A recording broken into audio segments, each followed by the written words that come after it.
this session, we are going to discuss various flow control statements available in C#. Flow control statements are broadly categorized in three types: selection statements, loops, and jump statements. Selection statements have two constructs, if and switch case. If have different variations like if else, and else if. We can implement loops using these four keywords: for, while, do while, and for each.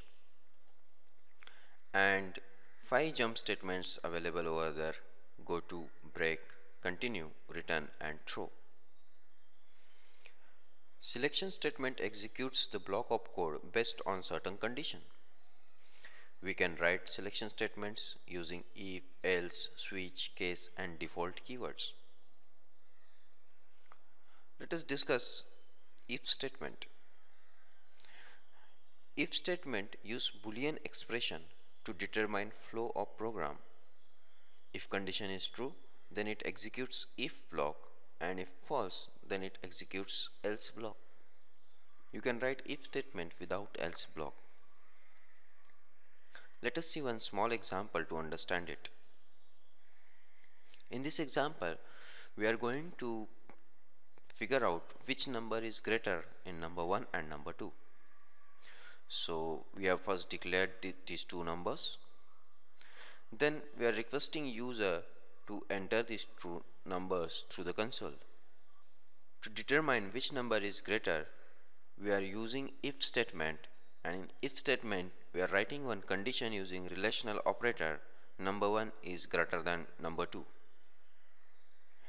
Now if number 1 is greater than number 2, then this condition will return true, and if statement will execute if block.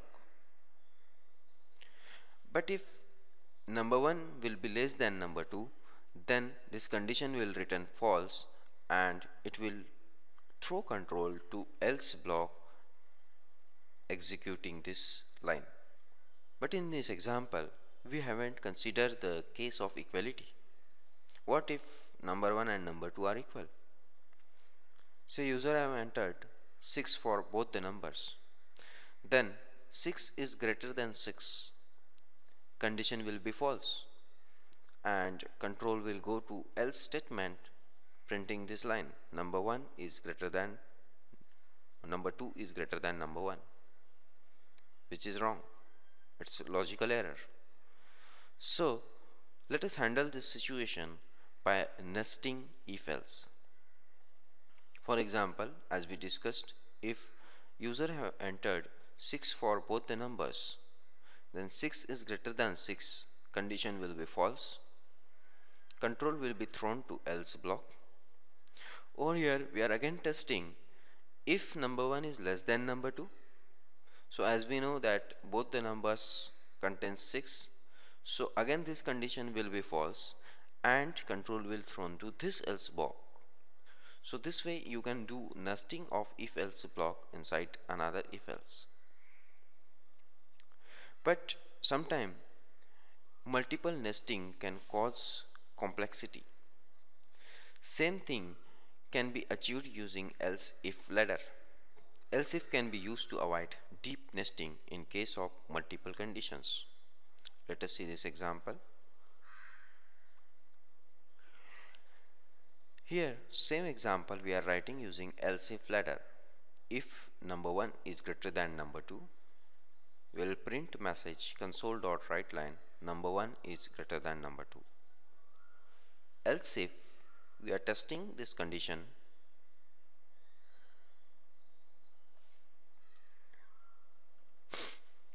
fine.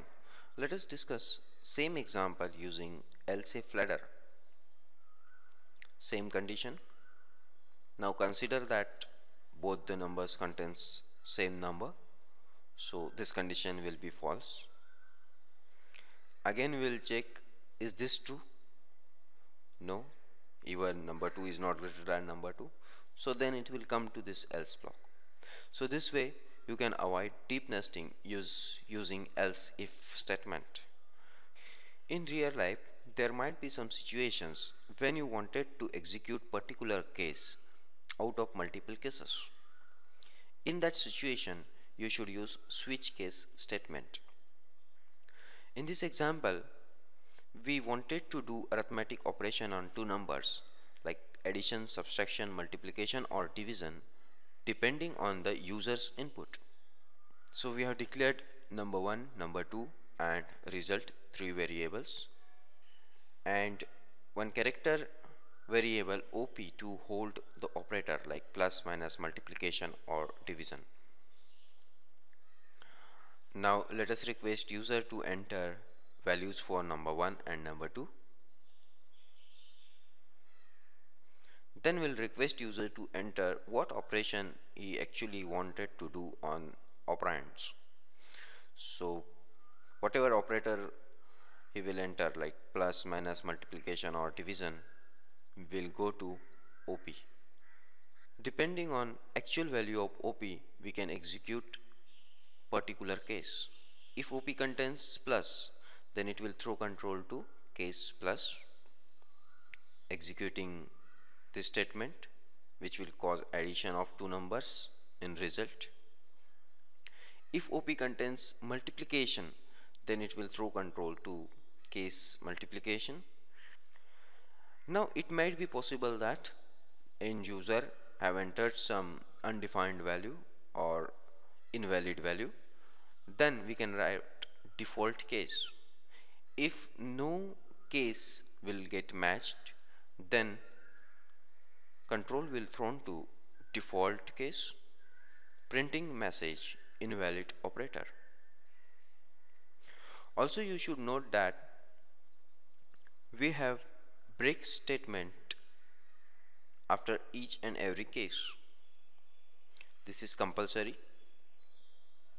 Sometime it might be possible that you wanted to execute same block for multiple cases. This can be achieved using switch case fallthrough. Switch case fallthrough can be achieved using empty case blocks.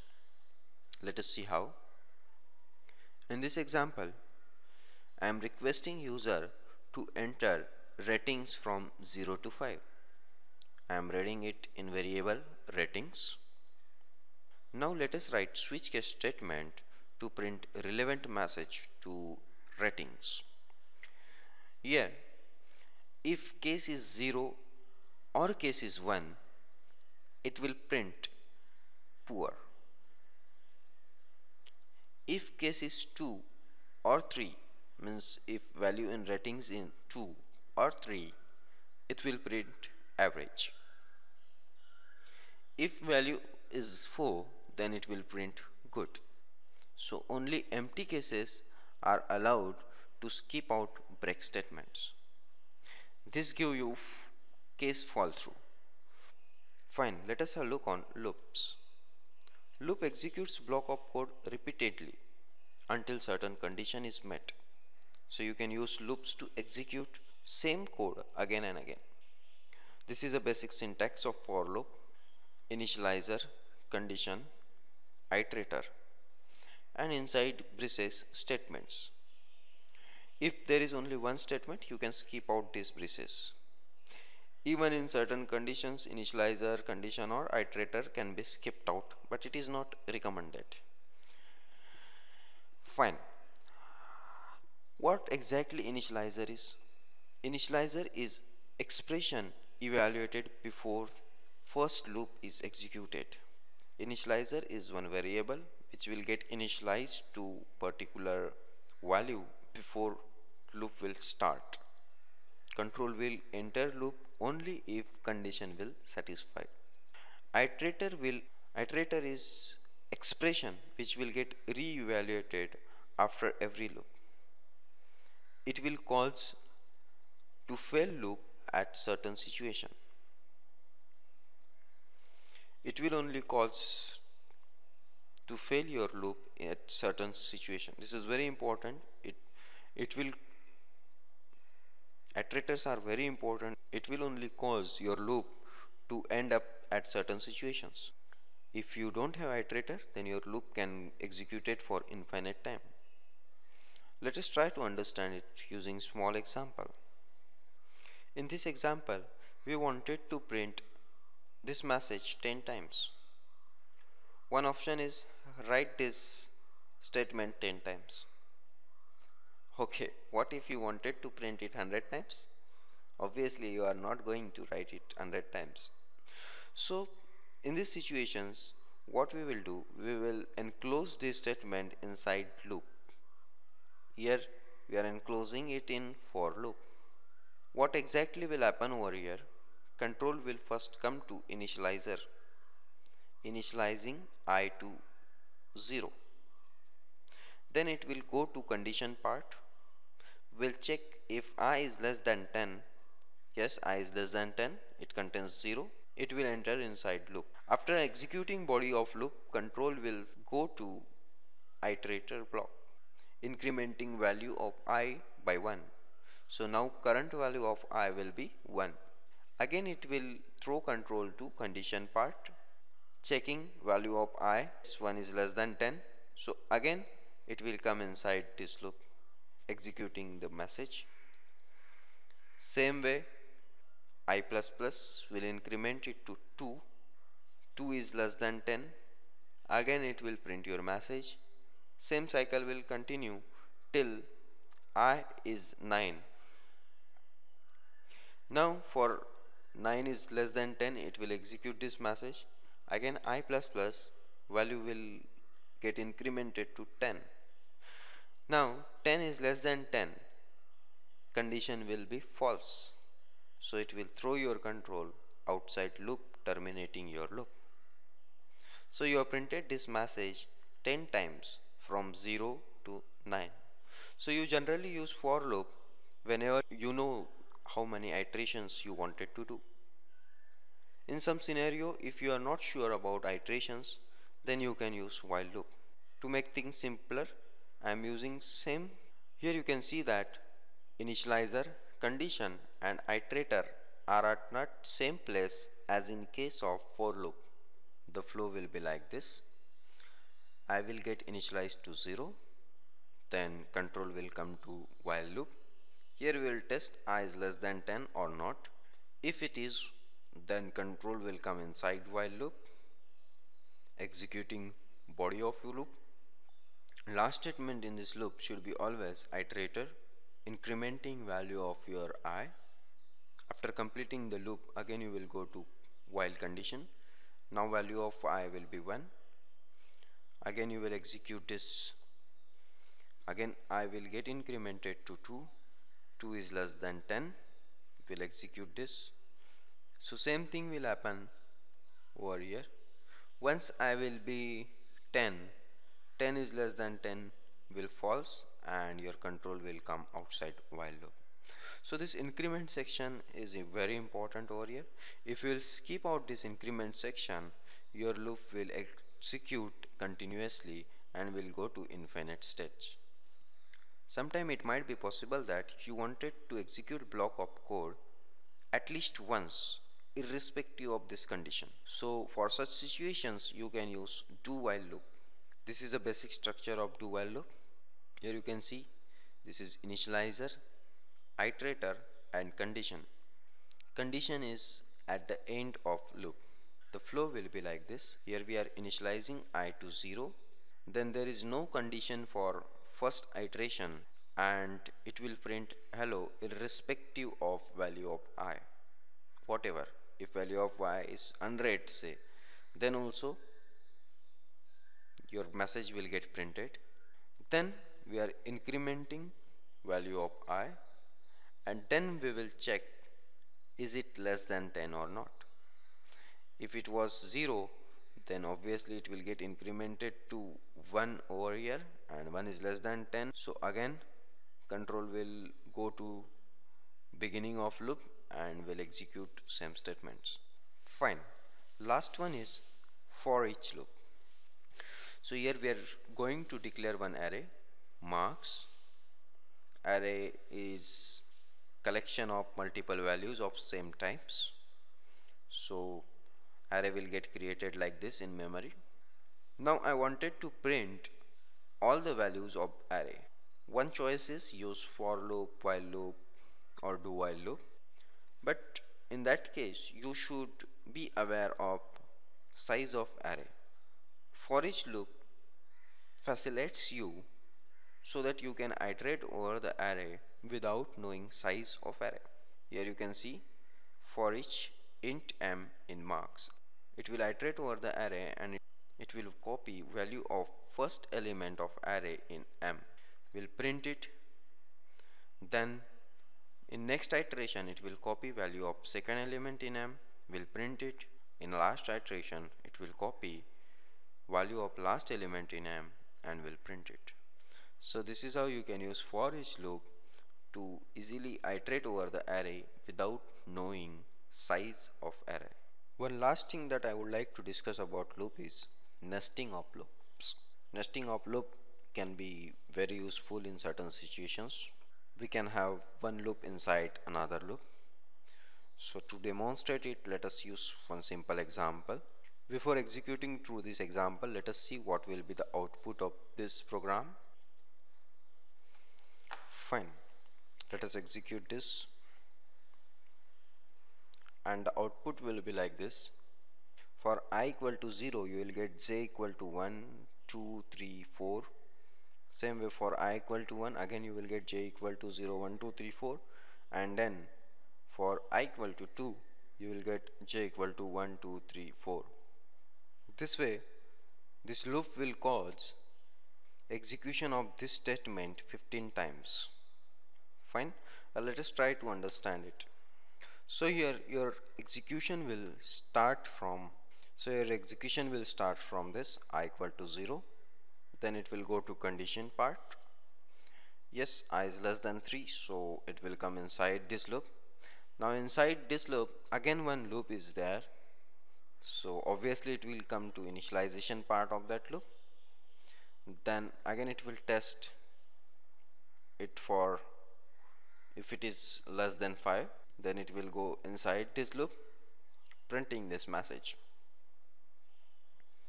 After completion of body of this loop, control will go to j++, incrementing value of j by 1.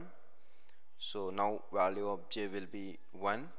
Again condition, yes, 1 is less than 5, so again it will come inside loop, will execute this statement.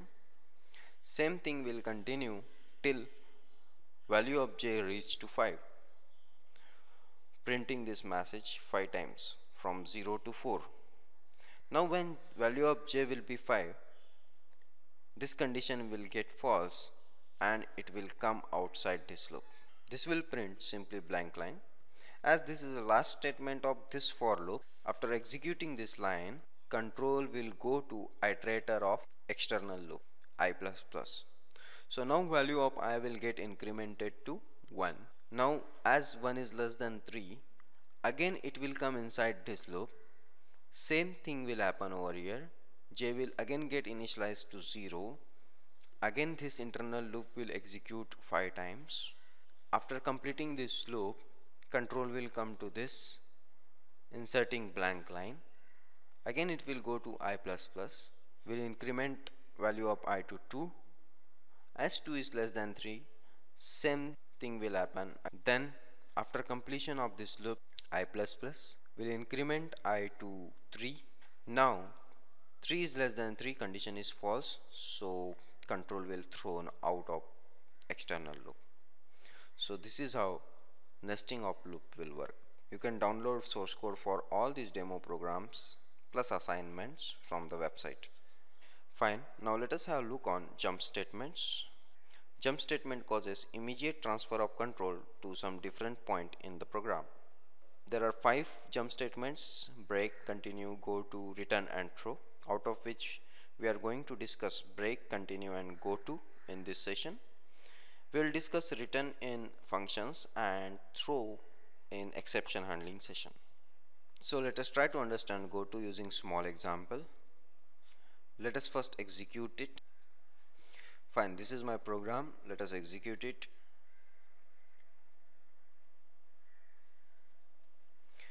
It's asking you to enter your feedback. Do you like this tutorial? If you will enter no. Again it is asking you, do you like this tutorial? No. No. No. Okay, let us enter yes. Oh, thanks, I knew that you will like it. So let us try to understand how we have done this. So in this example, you are requesting your user to enter feedback y or n. Here you have inserted one if block where you are testing what response your user have entered. So here you are checking if response is capital N or response is small n. This is OR operator which you can use to combine multiple conditions. OR operator will execute to true if any one condition is true.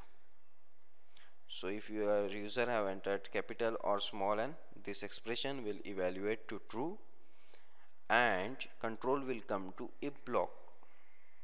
In if block we have go to level 1. This will throw your control to level 1. This is label which is used by goto statement to identify the location. Then again program will restart executing from this point and it will request you to enter your feedback. Again if you will enter n, again it will throw to this label. Same thing will happen again and again until you enter something else than n. And at last you have entered y. This condition will be false. Your control will go over here printing this message. So this is about goto statement. As goto statement throw control to any location in program, it is not recommended and not considered as an best practice in object-oriented programming. So you should always avoid goto statement when you can. Now let us have a look on break statement. Let us first execute this program. So this is my program.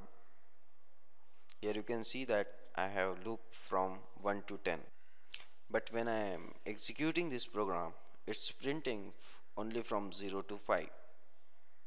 Let us try to understand why. Here you have loop from 1 to 10. But inside this loop you have one condition, I is equal to 6, then break. So when I will reach to 6,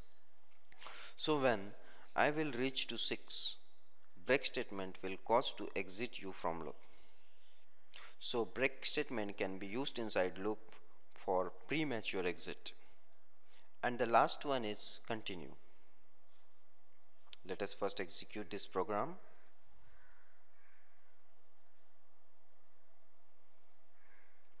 Fine.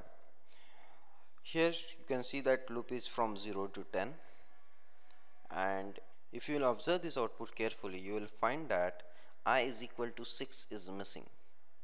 Let us try to understand why. So inside loop, again you have one condition, if I is equal to 6, but this time instead of break you have used keyword continue.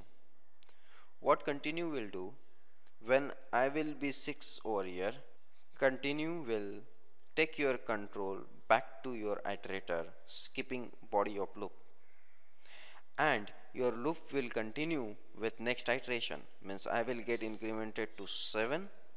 Again, as 7 is less than 10, again it will enter inside loop. Now again this condition will be false, so will execute body of loop.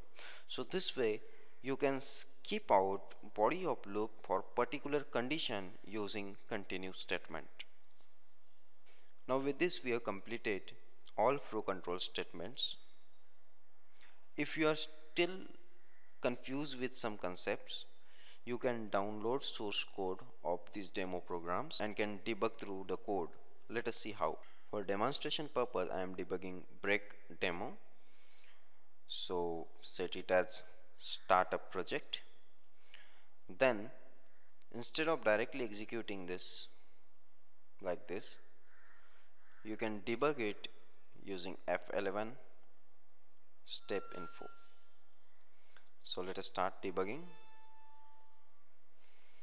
Your execution will start from main over here,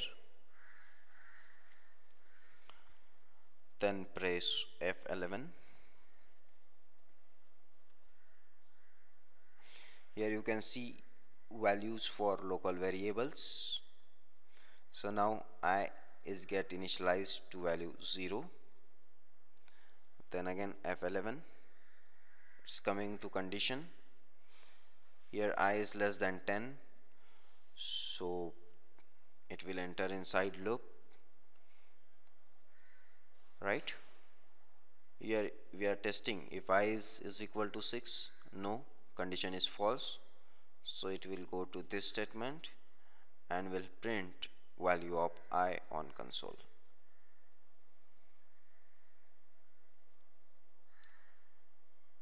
You can see this output over here. Again come back to IDE, click over here, again F11. Now I will get incremented to 1 when I'll execute this. See, value of I has been changed to 1. Again F11, I is not 6, so to this statement I++ will increment value of I to 2. Same thing will get repeated. You can see value of I is getting incremented to 3, then 4, then 5. Okay, you can see the output. Up to 4 we have printed. Now we are entering inside loop for value 5, and I is not 6, so it will print I equal to 5. This time I will get incremented to 6. Now obviously I is less than 6, so you will enter inside loop. 6 is equal to 6, condition is true, so it will go inside if block, will execute break statement and will come outside the loop. So this is how you can debug all the programs. For example, you might have a little confusion in nested loop, so same way you can debug and can try to understand. Also try to solve assignments and then cross check with the solutions. So do your homework and let us meet in next session. Thank you.